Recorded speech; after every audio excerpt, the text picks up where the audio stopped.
அந்த என்னுடைய tempo travel இருக்கும்போது நான் அழுதது என்னை சுற்றியுள்ள உங்களுக்கு மட்டும்தான் தெரியும். இந்த உள்ளங்களுக்கு நான் என்ன நன்றி கடன் பண்ண போறேன்னு எனக்கு தெரியல. ஆனால் நிச்சயமாக தேசிய முற்போக்கு திராவிட கழகம் ஆட்சியில் உட்கார்ந்து அன்னைக்கு என் மக்கள் எல்லாரும் சிரிப்பாங்க, அழுகையை நிறுத்துவாங்க, வறுமை இல்லாங்க வாழ்வாங்க என்னுடைய மக்கள். வேலை வாய்ப்பை உருவாக்கி கொடுப்பேன், சமசீர் கல்வியை வைத்து கொடுப்பேன். அந்த எண்ணத்துல தான் இருக்கேன். வாங்கணும்னு நினைச்சிருந்தா என்னைக்கே வாங்கிட்டு ஏதோ ஒரு கட்சிக்கு கையை கட்டிக்கிட்டு பின்னாடி போய்கிட்டே இருந்திருப்பேன்.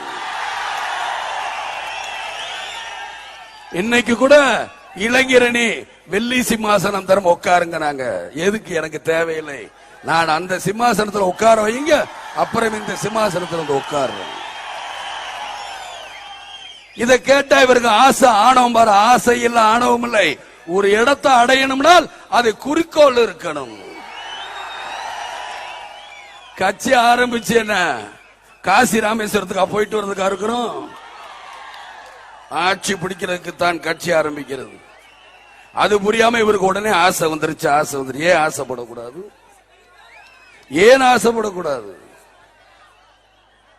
10வது அதாவது +2 படிக்கிறவங்க ஆசைப்படலையா? இன்ஜினியருக்கு போகணும்னு ஆசைப்படலையா? ஆக ஆசைப்பட்டால்தான் அதற்கு தகுந்த படிப்பை எடுத்து படித்து நாம் முன்னுக்கு வர முடியும். ஆக நாங்கள் அரசியல் கட்சி ஆரம்பிச்சுட்டு சும்மா வந்துகிட்டு எதுக்கு எடுத்தாலும் போராட்டம் பண்ணி சும்மா உட்காருங்களா? ஆட்சியை பிடிக்கிறதுக்கு தான் எங்களுடைய கட்சி ஆரம்பிச்சிருக்கு. என் மக்களுக்கு நல்லது பண்றதுக்காகத்தான் போராட்டம். மக்கள் பார்த்துட்டாங்க. புரட்சி தலைவர் எம்ஜிஆருக்கு அப்புறம்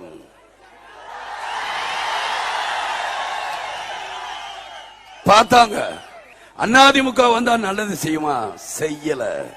அண்ணா திராவிட முன்னேற்ற கழகம் அவங்க தோழிக்காக இருக்கு, மக்களுக்காக தேசிய முற்போக்கு திராவிட கழகம் ஒண்ணுதான்.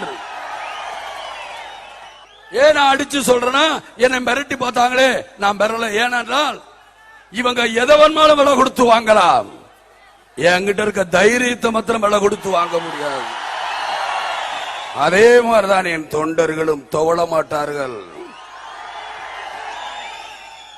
அவங்களை அடக்கிடலான்னு பார்த்தாங்க ஆளுங்கட்சிக்காரங்க. என் கட்சியில இருக்கவங்க கோழைகள் சொல்லி பார்த்தாங்க. நான் சொன்னேன், கோழைகள் வாழைகள்.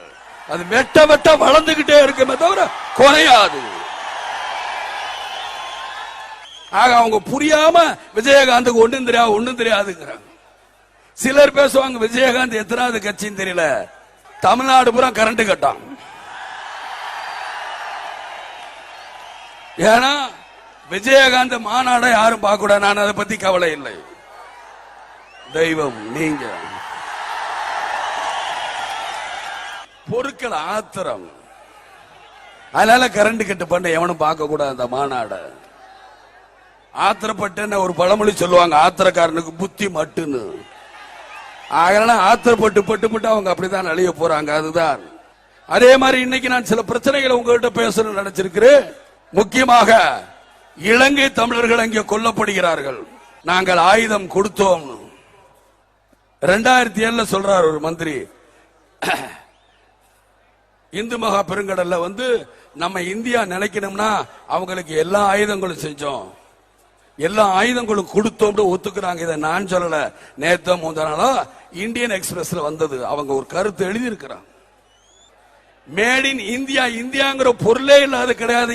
இலங்கையில எல்லா பொருளும் இந்தியா தான் கொடுத்தது அப்படின்னு. அப்ப எங்க தமிழர்லாம் சாகணுங்கிறீங்களா? பிரச்சனை எங்க இருக்குங்கிற நீங்க முதல்ல யோசிக்கணும். ராஜஸ்தானுக்கு பிரச்சனை இல்ல, எந்த ஊர்லயும் இருக்க போறது இல்ல. ஆந்திராவுக்கு பிரச்சனை இல்ல, கர்நாடகத்துக்கு பிரச்சனை இல்ல, தமிழ்நாட்டுக்கு தான் பிரச்சனை. ஏனென்றால் சிங்கப்பூர்ல தொட்டாலும் தமிழ் இருக்கான், மலேசியால தொட்டாலும் தமிழ் இருக்கான், ஹாங்காங்ல தொட்டாலும் தமிழ் இருக்கான், லண்டன்ல தொட்டாலும் தமிழ் இருக்கான், அமெரிக்கால தொட்டாலும் தமிழ் இருக்கான், இலங்கையிலும் தமிழர்கள் இருக்கிறார். ஆக இது என்ன சென்சிட்டிவான பிரச்சனை. ஒரு பிரச்சனை வந்தா தமிழர்களுக்காக எல்லாரும் பேச வேண்டி வரும். எனக்கும் இலங்கை தமிழர்களுக்கும் என்ன இருக்குன்னு உங்களுக்கு என்ன தெரியும்? யாருக்கும் தெரியாது. எவ்வளவு உதவிகள் பண்ணிருக்கேன்னு எனக்கு தெரியும்.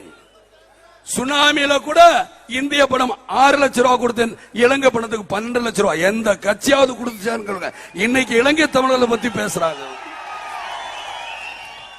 இவங்க இன்னைக்கு பேசுறாங்க இலங்கை தமிழருக்காக நாங்க பண்ணோம். இதெல்லாம் வித்த ஆளாளுக்கு இலங்கை தமிழன் சொல்லி சொல்லி அவங்களுக்கு கிடைக்கிற எல்லா நன்மைகளும் கெடுத்து குட்டிச்சோர் ஆயிருக்காங்க. இன்னைக்கு குதிக்கிறாங்களே, எல்லாரும் அன்னைக்கு கூட்டணி கட்சியில தானே இருந்தாங்க. அன்னைக்கு தெரியலையா? 2006 பிரணாப் முகர்ஜி பேசினார், 2008 ராணுவ அதிகாரி பேசினார். அதுலயும் சிலர் தப்பா புரிஞ்சுக்கிறாங்க. இந்தியாவை நினைச்ச மாதிரி நினைச்சீங்க. இந்தியா என்ன நினைச்சிருக்கு? எல்லோருக்கும் சம ஒற்றுமை, சம பங்கு, ஜாதி மத வித்தியாசம் எல்லாருக்கும் ஒண்ணுன்னு சொல்றது இந்தியா.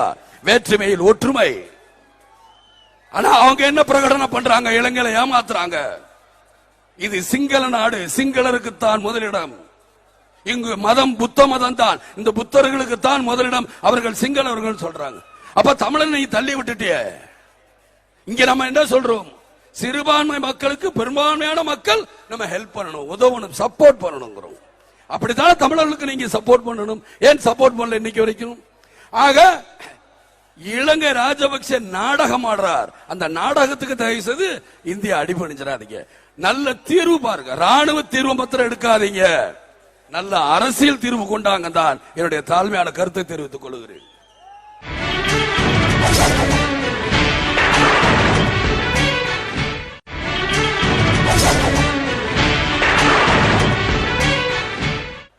இங்க எப்படி எல்லாருக்கும் ஒற்றுமைன்னு சொல்றோமோ, அங்கே சிங்களருக்கும் தமிழர்களுக்கும் ஒற்றுமை கொண்டாங்க. கல்வியில ஒன்னா வரலாம், வேலை வாய்ப்பு ஒண்ணுன்னு சொல்லுங்க. படிப்புல மாத்திரம் சிங்களவர்கள் 40 மார்க் வாங்கலாமா, தமிழ மாத்திரம் 80 மார்க் வாங்கலாமா? என்னையா கொடுமை! 52 இருந்து அவங்க ரத்தத்தை உறிஞ்சு குடிச்சிருக்கீங்க, தமிழர் ரத்தத்தை. அப்பவே சட்டசபையில கேட்டி கோசல்ராம் பேசியிருக்காரு. இலங்கைக்கு அனுப்பின தமிழர்கள் இந்தியால இருந்து போனாங்க, இந்தியா குரல் கொடுக்கணும் அப்பவே சொன்னாங்க. இத நான் சொல்ல, சட்டசபை புஸ்தகத்தில் இருக்கு. அவர் பேசுற ஆகையினால சொன்னேன், இலங்கை தமிழரை காப்பாத்துற மாதிரி தயவுசெய்து நடிக்காதீங்க, வேண்டாம். விலைவாசி ஏற்றம், எங்கேயும் பவர் கிடையாது, வேலை கிடையாது. அதே மாதிரி ஜெயலலிதா பாருங்க, அண்ணா திராவிட முன்னேற்ற புரட்சியில எம்ஜிஆர் கஷ்டப்பட்டு ஆரம்பிச்சு அந்த கட்சியை கொண்டு வந்தார். இந்த மாதிரி இடையில வந்து புசுக்கு உட்கார்ந்துருச்சு. இலங்கையில என்னைக்கு போர் நிறுத்தம் பண்றாங்க, இவங்க பண்ணணும், இவங்க சொல்லணுமே. அது வரைக்கும் நம்ம கட்சியை சேர்ந்த எல்லா தொண்டர்களும் நாளையில இருந்து ஒரு கருப்பு பேட்ச் எப்பயுமே குத்திக்கிட்டே சுத்துங்க. எந்த சட்டையில சுத்தினாலும் ஒரு கருப்பு பேட்ச். நம்ம எதிர்ப்பை காட்டுவோம். கருப்பு பேச்சு குத்துவீங்களா? பத்தாது பின்னாடி போடணும். என்னைக்கு கலட்டக்கூடாது, நான் சொல்ற வரைக்கும் உணர்வை காட்டுவோம். இது ஒரு புறம் இருக்க, அடுத்து வருவோம் கரண்ட்டுக்கு. இந்த இயற்கை லைட் வெளிச்சமா இருக்கேன்னு நினைச்சிடாதீங்க. பூரா ஜெனரேட்டர் காசு தான், பூரா டீசல் கொடுத்துதான் ஓட்டிக்கிட்டு இருக்கோம். அதுல கூட எப்படா கட் பண்றது யோசிச்சுக்கிட்டு இருப்பாங்க. ஏன்னா நீங்க திரும்பி போகும்பொழுது எச்சரிக்கையாக ஜாக்கிரதையாக போகணும். 10 வண்டியா போகணும், 15 வண்டியா போகணும். எங்கேயும் தொந்தரவு பண்ணக்கூடாது. தூக்கம் வந்தா ஒரு ஓரமா வண்டியை போட்டு படுத்து வைக்கணும். அது பெட்ரோல் பங்க் ஊருக்குள்ள படுத்து தூங்குங்க.